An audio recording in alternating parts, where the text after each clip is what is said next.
Angola está no top 5 das nacionalidades que mais imigram para Portugal. O que é que isso significa? Angola está acima de Brasil, França, Moçambique e Cabo Verde. Por que razão os angolanos tomaram a posição maior para a imigração em Portugal, superando mesmo o Brasil, que é a maior comunidade de estrangeiras de língua portuguesa em Portugal? Zelensky pede mais armas aos seus aliados e os americanos dizem que tenha calma. Para terminar, o exército do Sudão recusa destacamento da Força de Manutenção de Paz no país. Ou seja, a ONU pediu para que o Sudão pudesse receber uma força de apoio neutra internacional, os capacetes azuis. O exército sudanês, que está agora a governar o país, rejeitou, mas há forças paramilitares, esses que estão a combater contra o exército, dizem que seria uma boa ideia. O que está a acontecer em África, em Angola e no mundo? Faz o like, subscreva-se, faz favor, ativa as notificações para não perder os próximos vídeos. E o mais importante, o teu like é importantíssimo, irmão, para o canal continuar a crescer. Faz like, subscreva no canal, ativa as notificações, venha para sermos comunidade aqui no meu grupo do WhatsApp, lá onde as coisas são muito mais aquecidas, onde discutimos geopolítica, economia, desenvolvimento pessoal, negócios e não só. E tem mais, temos 2 reuniões mensais. E tem mais, tem um clube de leituras, clube de livro, lá onde te ajudamos a ganhar os hábitos para a leitura, a fazer resumos e não só. A tua marca pode ser vista por mais de 1000 pessoas todos os dias se você a colocar aqui. A tua marca, o teu negócio, publicite-o e assim aumentas a tua autoridade e as tuas vendas. Vamos aqui para mais interessa. E para falares comigo, está aqui meu Instagram e na descrição está também ali o meu e-mail. E este Instagram e meu e-mail na descrição também servem para quem quer ler um dos meus livros ou então pode mesmo obtê-los a partir da Amazon.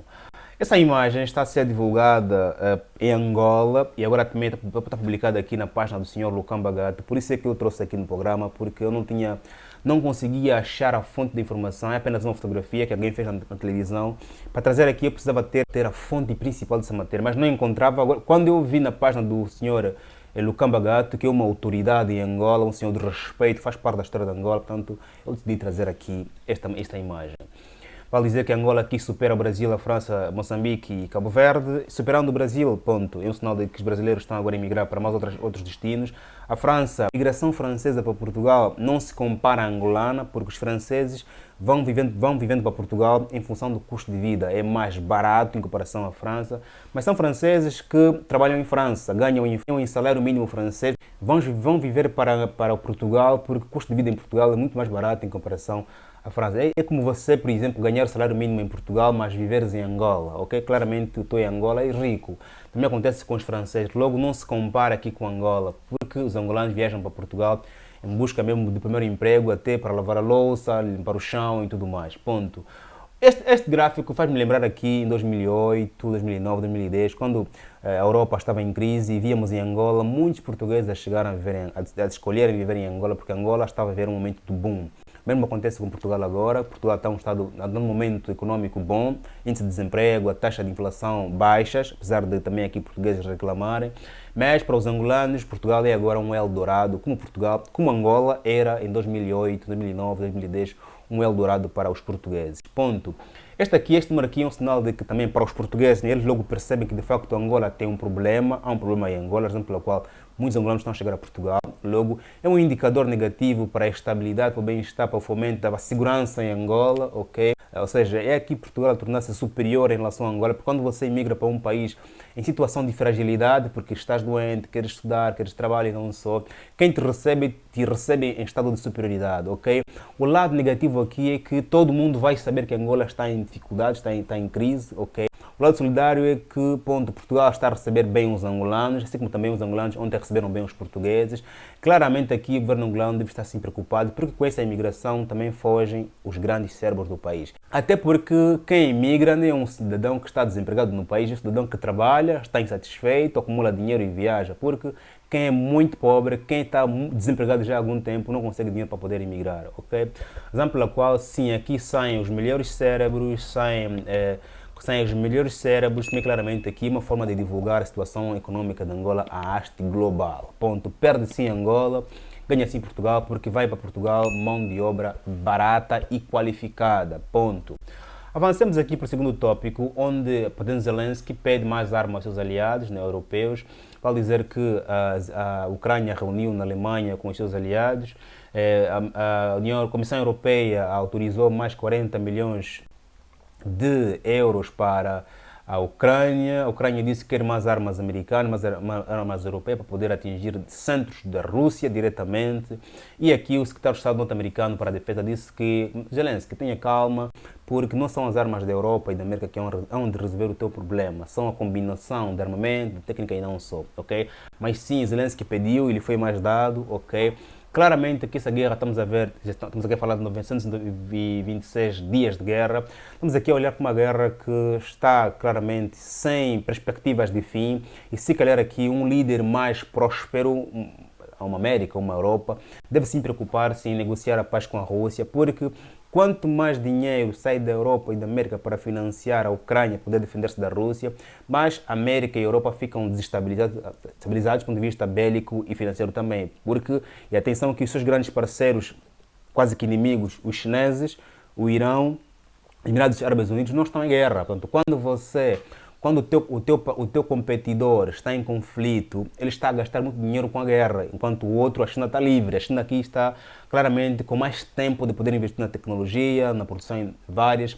Logo é aqui a China a granjear, a crescer, enquanto os americanos e europeus estão preocupados em financiar cada vez mais a Ucrânia, estão preocupados cada vez mais em encerrar barreiras, preparando-se para a guerra, enquanto a China aqui está a acelerar o seu crescimento. Logo, eu acho que é uma altura de Europa, América, tentarem aqui criar um plano de paz entre a Rússia e a Ucrânia. Isso também, claramente, já do ponto de vista social, tem pouparmos muito mais vidas no curto prazo. Porque senão, caminhar para uma guerra sem prazo de fim não adianta ninguém, porque é a Rússia a conquistar terrenos, é a Ucrânia a conquistar terrenos, é aqui a América e a Europa gastarem dinheiro em financiar a guerra e também aqui a Rússia, claramente, em busca dos seus parceiros, Mongólia, China, Irão, na busca de mais força humana, mais apoio bélico, claramente é aqui os dois lados a desgastarem-se quando deviam sim usar o cérebro, comunidade, para poderem claramente utilizarem para outros fins. Vale dizer que em relação à África, há um conflito no Sudão. O Sudão do Sul há um conflito, o Sudão do Norte há outro conflito, ok? O Sudão do Sul tornou-se independente do Sudão do Norte, mas os dois países estão em conflito. Por razão pela qual aquela região é das mais sangrentas e tristes do planeta Terra, lá onde todos os dias morrem muito mais pessoas e quase que ninguém ouve e diz. O que está a acontecer agora? O grupo paramilitar que está a combater contra o exército, só aqui para atualizar um bocadinho, para quem não está a entender a guerra no Sudão do Norte. Aconteceu que em 2019 derrubou-se o ditador Omar al-Bashir, ok? O grande problema é que, derrubado o ditador Omar al-Bashir, portanto, surge aqui um governo de transição. Este governo de transição que rompe-se em 2021 e começa a lutar contra o povo. Portanto, agora aqui, ou seja, era um governo militar autodeclarado a dirigir o país, com perspectiva de realizar assim, eleições nos próximos tempos, mas não conseguiram realizar eleições porque as duas forças, o comandante do exército e o comandante da polícia, desentenderam-se e os dois estão a lutar em busca de poder no Sudão do Norte. Razão pela qual a guerra continua até hoje. Agora, o grupo paramilitar, que são os RSF, o RSF, solicitaram à ONU para que pudessem mandar uma força de apoio e neutra para poder aqui proteger as pessoas, porque esta força paramilitar diz que o exército está a realizar muitas violações de direitos humanos, está a matar civis, está a torturar civis, razão pela qual precisa de uma força para poder proteger aqui a população, enquanto os dois vão lutando, mas uma força que controla os lugares, as zonas civis, habitacionais, ponto. Mas aqui o exército sudanês diz que não aceitamos essa força de apoio internacional, os capacetes azuis da ONU, porque essas forças serão e são parceiros do nosso inimigo, que são os RSF, ou seja, que é a força paramilitar, ok?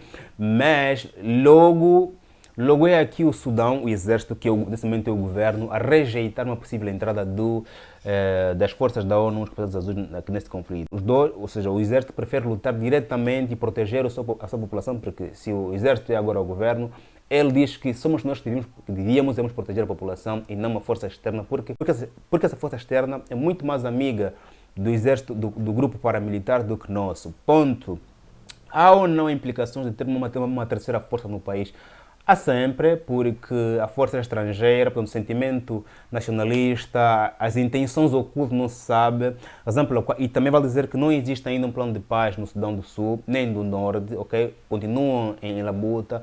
A ONU, ao propor aqui a entrada de uma força paramilitar, era apenas para poder proteger as pessoas, não para poder criar aqui um plano de paz entre os dois, ou seja, a guerra no Sudão do Sul vai ser muito mais sangrenta do que a guerra em Gaza, a guerra na Ucrânia, porque é claramente um conflito completamente abandonado, onde também os civis não têm para onde fugir, porque os países vizinhos como o Sudão do Sul e não só também encontram uma situação difícil, ou seja, é um conflito a acontecer numa região onde as fronteiras estão fechadas, ou você aqui morre, ou você aqui entra para o exército e também vai lutar, exemplo pelo qual muitos jovens não têm outra escolha senão mesmo decidirem morrer pela guerra combatendo. Ponto.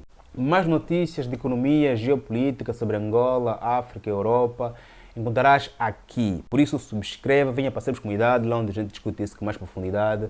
Compre os meus livros, ou melhor, leia os meus livros disponíveis na Amazon aqui no meu site. Faz um like, subscreva.